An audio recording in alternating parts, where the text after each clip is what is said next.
अस्सलाम वालेकुम नाज़रीन, पंच लाइन में खुशामदीद। मैं हूँ आमिर इसहाक़ सुहरवर्दी। दहशतगर्दी के ख़िलाफ़ जंग में पाकिस्तान का किरदार काबिल रश्क रहा है और इस किरदार को मद्देनज़र रखते हुए बड़े बड़े टारगेट्स पाकिस्तान को दिए गए हैं और पाकिस्तान उनको पूरा भी कर रहा है। शुमाली इलाकों में ख़ास तौर पर बुनीर में सवात के इलाकों में जो ऑपरेशन जारी है, उस ऑपरेशन को शुरू करने में ख़ास उजलत का मुज़ाहरा किया गया और वो उसकी वजह ये दी गई बाद में कि अगर हम मौका फराहम करते तो वो लोग वहाँ से भाग जाते, दहशतगर्द अपनी पनाहगाहें तब्दील कर लेते, अस्करियत पसंद उन इलाकों से रवाना हो जाते। महीने से ज़्यादा गुजरने के बाद अब सूरत हाल कुछ इस तरह से है कि वो 30 लाख से ज़ायद लोग भी बेघर हो चुके हैं और अब शहरी इलाकों में उस ऑपरेशन का रद्द अमल वाज़ेह तौर पे ज़ाहिर होना शुरू हो गया। गुज़िश्ता रोज़ भी पेशावर में इस दहशतगर्दी की एक वारदात हुई जिसमें उस होटल को निशाना बनाया गया जिसमें बेशतर गैर मुल्की NGOs के लोग ठहरे हुए थे। इसके साथ साथ एक अहम पहलू ये भी है कि जो मुकामी लश्कर है उसने अस्करियत पसंदों के ख़िलाफ़ कार्रवाइयाँ शुरू कर दी हैं। यहाँ पे सवाल ये पैदा होता है कि क्या ये जो मकामी लश्कर की कार्रवाइयाँ हैं इसके जारी रहने से ऑपरेशन पे कोई असर पड़ेगा? क्या मुकामी लश्कर को अभी इस वक्त कार्रवाइयाँ करनी चाहिए या नहीं करनी चाहिए? और दहशतगर्दी को फैलने से, उस दहशतगर्दी के फैलाव को रोकने में हमारी हुकूमत क्यों इतनी नाकाम नज़र आती है? गुफ्तगू के लिए मेरे साथ मौजूद है doctor Arif Alvi, secretary general Pakistan Tehreek Insaf के। डॉक्टर साहब, वेलकम टू द शो। क्या आप समझते हैं, मैं गुफ्तगू को शुरू करता हूँ दहशतगर्दी के फैलाव के हवाले से, आप क्या समझते हैं कि दहशतगर्दी को रोकने में हमारी हुकूमत की नाकामी तो बहरहाल सामने ही है, आप क्या समझते हैं इसको, क्या कोई वैसे पॉसिबल मेजर्स हैं जिनको लेके हम दहशतगर्दी को रोक सकते हैं शहरी इलाकों में? मेरा ख्याल है कि जो शहरी इलाकों के अंदर दहशतगर्दी है वो उसका कोई जस्टिफिकेशन तो नहीं है ना, कि आम मासूम लोगों को बम धमाकों के ज़रिए मारा जाए तो उसका जस्टिफिकेशन किसी माशरे में, किसी मज़हब में नहीं निकलेगा। हम एक्सप्लेन करते हैं चीज़ों को, यानी जो इसराइल के अंदर मिसाल के तौर पर हो रहा है उसका भी एक एक्सप्लेनेशन है कि क्यों हो रहा है, जो श्रीलंका में हुआ वो क्यों हुआ, जो आयरलैंड में हुआ तो क्यों हुआ। तो एक्सप्लेनेशन ये है कि अगर वहाँ के मामलात किसी अंदाज से जब हैंडल नहीं होंगे और उनके ऊपर, वहाँ के लोकल आबादियों के ऊपर अगर किसी अंदाज से भी कहीं भी जुल्म हो तो वो रिएक्ट करते हैं। अच्छा, ये इंसानी फितरत है, इसका ना इस्लाम से ताल्लुक़ है ना किसी चीज़ से ताल्लुक़ है, इसमें रॉकेट साइंस नहीं है।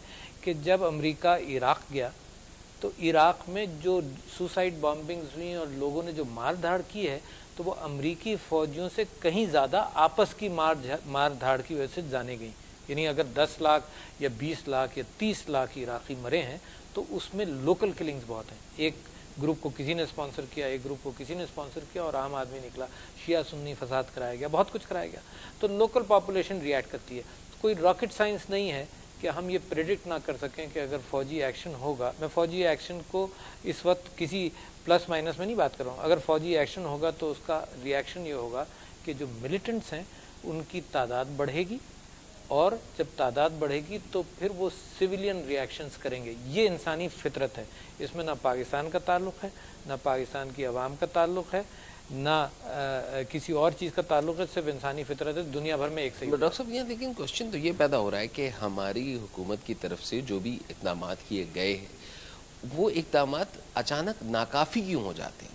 दावे बहुत सारे किए जाते हैं कि जी हमने ऐसी फुल प्रूफ सिक्योरिटी दे दी है और उस हर तरह से लोग महफूज हो जाएंगे, लेकिन अचानक वो दावे धरे के धरे रह जाते हैं, दहशतगर्द अपनी वारदात कर देते हैं। ख़ास तौर पर अगर आप गुज़िश्ता रोज़ होने वाली वारदात को देखें तो वो एक तरह से मैरियट होटल का रेप्लिका था। बिल्कुल, जो कल पेशावर में हुआ है बिल्कुल उसी तरह से हुआ है कि पहले वहाँ पर उन्होंने उसी तरह से एक गाड़ी आई है, वो गाड़ी घुसी है, फायरिंग हुई है, जो रेस्क्यू 15 की इबारत पर हुआ वो भी इसी तरह से हुआ।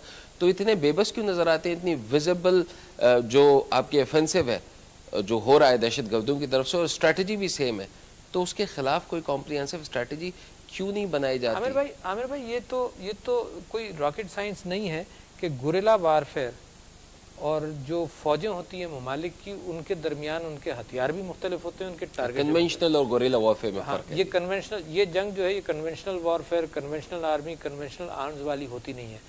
एक तो ये तो ख्यालात की जंग होती है, है ना, जहाँ पर आप कुछ कमज़ोर करते हैं, या प्रिसाइज जंग होती है। प्रिसाइज से मतलब ये कि कहीं कहीं जाकर आप गर्दन पकड़ें। अच्छा, जब सारी आबादियाँ मिल जाती हैं इसके अंदर, और जो गुरिल्ला है और जो दहशतगर्द है वो आबादियों के अंदर जब आ जाता है और आबादी उसको वेलकम कर लेती, कोई हिस्सा तो वेलकम कर लेता है, तो फिर ये कन्वेंशनल मील से टैकल नहीं होगा। तो मैं बड़े अफसोस के साथ आपके सामने ये बात रखना चाहता हूँ कि उन्हीं इंस्टीट्यूशंस ने जिन्होंने इनको बनाया, उन्हीं इंस्टीट्यूशंस ने जिन्होंने 30 साल पाकिस्तान के साथ एक खेल खेला है कि कभी बनाया, कभी बिगाड़ा, कभी तोड़ा, कभी शामिल किया, जिसके अंदर अमेरिका भी शामिल है और हमारी फ़ौज के अनासर भी शामिल हैं, जो ये मजाक अफगान कौम के साथ और उस एरिया के साथ करते रहे हैं कि किसी को तालिबान को बनाया भी, फिर उनसे मदद भी खींच ली। तो वही इंस्टीट्यूशंस आपको पॉजिटिव रिजल्ट नहीं दे सकते। आपको पॉजिटिव रिजल्ट जो है, हमारी उम्मीद ये थी कि जमहूरी हुकूमत जमहूरी अंदाज से लोगों का गम, दिलों का दर्द पहचानते हुए, लोगों की तकालीफ को देखते हुए जब वो हल निकालेगी इन मामलात का, तो हल होगा। अब आप ये भी, अब वो तफरीक मिल गई, जैसे अलकायदा के अंदर सारा वो एक बास्केट थी, वेस्ट पेपर बास्केट, जिसके अंदर दुनिया की सारी मुसलमान तंजीमों को डाल दिया गया, उसी तरह से एक और वेस्ट पेपर बास्केट बना दिए तालिबान। तालिबान के अंदर सारे रेजिस्टेंस को, सारी चीज़ों को आपने डाल दिया, और तालिबान एक नहीं है, सैकड़ों हैं अब तो, यानी तंजीमों के एतबार से। आपने खुद तरीके बहुत सारे इंडिविजुअल ग्रुप्स हैं जो तालिबान के ग्रुप्स हैं, कुछ बदमाश हैं, कुछ गुंडे हैं, कुछ ड्रग लॉर्ड्स हैं। जनरली कहा जाता है कि जी 7 तो ऐसे हैं तालिबान के ग्रोह जिनके लिंक्स हैं दूसरे ममालिक से, और 19 ऐसे हैं जिनका कोई ताल्लुक नहीं है, सब वो इंडिविजुअली काम कर रहे हैं। तो बहुत सारे हुए, सबको आपने एक ही बास्केट में एक ही अंदाज से आप हैंडल कर रहे हैं। तो लिहाजा मैं तो बड़ा पेसिमिस्टिक हूँ। मैं उम्मीद रखता हूँ एज अ पाकिस्तानी शहरी के पाकिस्तानी फ़ौज अपने नैरो टारगेट्स के ऊपर कामयाब हो, मगर उसका जो रिज़ल्ट देखता हूँ तो मैं बहुत गमज़दा होता हूँ कि 30 लाख से ज़्यादा इस वक्त लोग बेघर हैं। खान साहब, इमरान खान साहब कल वहाँ गए भी थे, सारे दिन पेशावर में रहे और रिलीफ कैंप्स में गए, और उनसे जो मेरी गुफ्तगू हुई तो मुझे भी बड़ा अफसोस हुआ। उन्होंने कहा कि जनाब, रिलीफ के एतबार से गवर्नमेंट टोटली अनप्रिपेयर्ड थी, गवर्नमेंट ने ना प्रेडिक्ट किया था, ना उन तक रिलीफ पहुंची है, वहाँ की मईशत तबाह हो गई, स्टैंडिंग क्रॉप्स ख़त्म हो गए। यानी आप ये देखो कि किसी ने, जिसने भी सोचा, उसको ये एहसास नहीं हुआ, timing was match to Zardari visit to Washington, उसने ये नहीं सोचा कि फसलें तैयार हैं। यार, वहाँ का आदमी तो, गरीब आदमी, सिर्फ फसलों पर ही जीता है ना।